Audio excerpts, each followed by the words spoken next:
Majalah Bobo, 12 Maret 1988. Bersama Squirrel. Bona, gajah kecil berbelalai panjang.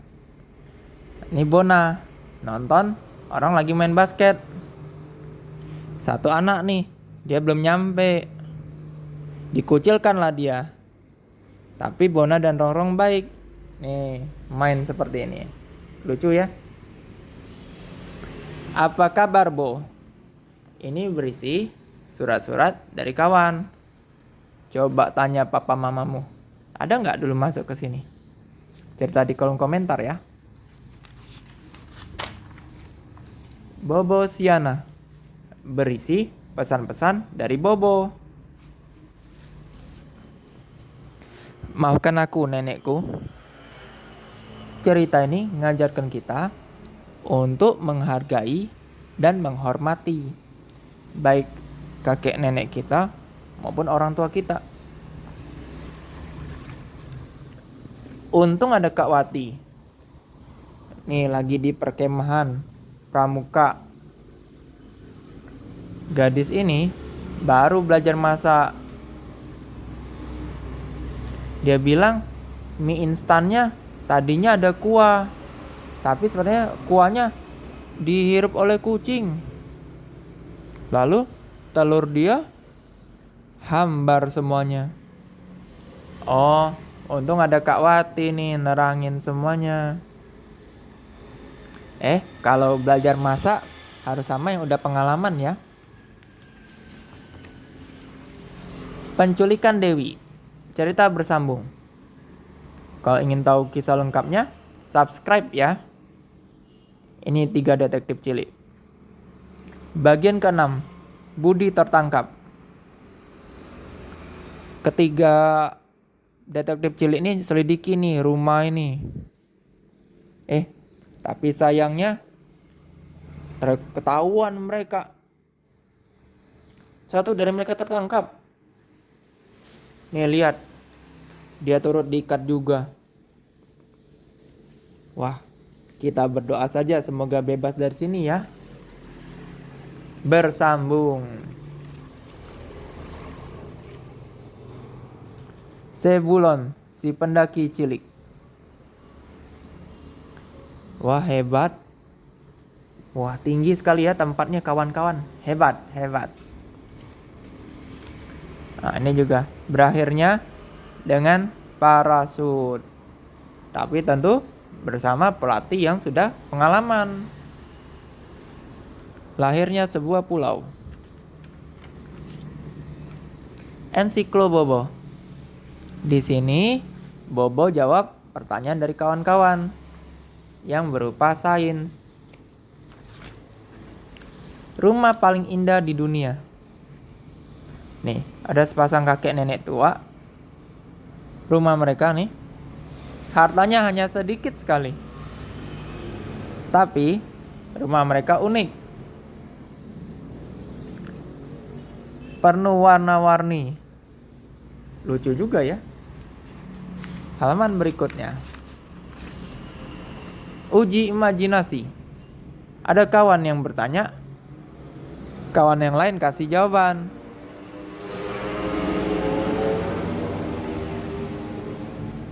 Juwita dan si Sirik.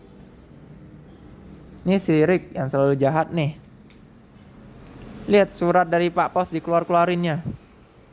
Untung Juwita datang menolong. Dirusaknya nih sepeda bapak ini. Dan kembali untungnya Juwita menolong. Makanya jangan jadi sirik ya. Berebut patung Pualam.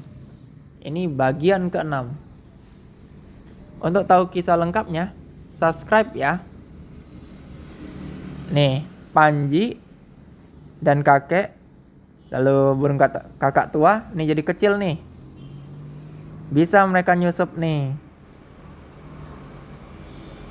Panji bilang, tunggu sampai ku beri tanda. Manjat dia ke patung Putri Melati. Ini hasilnya Putri Melati nih. Kakek pun mengeluarkan kesaktiannya. Kembali lagi jadi manusia. Dia bisikkan ke Putri, pura-pura dulu sebagai patung, nanti beri kejutan.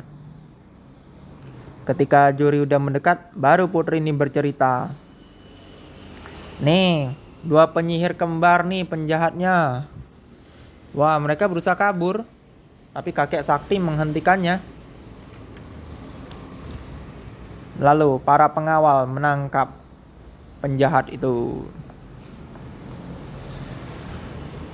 Putri bilang, ini berkat jasa anak ini. Nah, Panji pun dibuat membesar kembali oleh si kakek. Tapi kakek langsung pergi aja. Dia tidak perlu pujian apa, dia cuma pengen buktikan dirinya lebih hebat. Panji mencari kakek itu tapi tak ketemu. Nah, dia diberi makanan ya sebagai hadiah. Dia diberi tempat tidur yang nyenyak, malah kurang bisa tidur. Lucu juga. Akhirnya dia keluar dari istana, dipanggil Putri tapi tidak menurun. Dia kembali tidur di rumah kakek sakti. Tamat.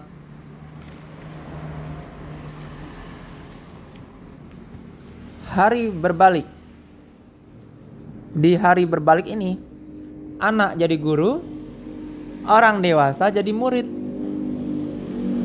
Ada anak yang jadi polisi, dokter, dan lainnya. Unik juga ya.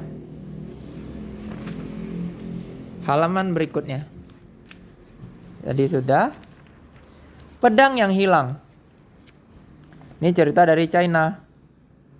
Satu laki-laki nih. Dia tadi bawa pedang, naik perahu. Ketika di tengah sungai, pedangnya terjatuh ke dalam sungai. Dia cepat-cepat kasih tanda tuh di luar tepian perahu. Orang bingung. Setelah perahu terus meluncur sampai akhirnya tiba di pelabuhan, baru laki-laki itu menyelam untuk nyari pedangnya yang hilang. Konyol ya. Sekantong biji gandum. Ini ngajarkan kita, nih, sebenarnya mereka nih 3 bersaudara nih. Sulung, tengah, dan bungsu. Tapi si anak sulung dan tengah boros. Selalu menghamburkan uang orang tua mereka. Cuman si bungsu yang dengan tekun teliti bekerja keras. Akhirnya si sulung dan tengah, anak tengah jadi pengemis. Tapi untunglah si bungsu tetap mau menerima kembali. Dan mereka pun jadi sadar, bertobat. Sayembara Bobo berisi teka-teki silang. Coret-coret. Ada puisi, ada gambar, kiriman kawan-kawan. Gimana? Berani nulis puisi? Harus berani dong. Untuk latihan di rumah. Ada kelas 3, kelas 4, dan seterusnya. Biar di rumah juga tetap latihan. Hehe. Cerita dari negeri dongeng. Turban. Ada tamu dari Turki. Lihat kostumnya. Ajak pangeran bermain ki. Nah, main bola mereka. Oki dapat akal. Nih dia ke ruang makan, diambil ini. Para tamu dan ratu tertawa melihatnya. Wakil ketua kelas.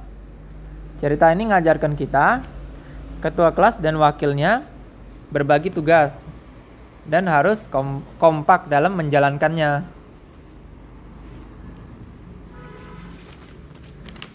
Arena kecil dan tak disangka.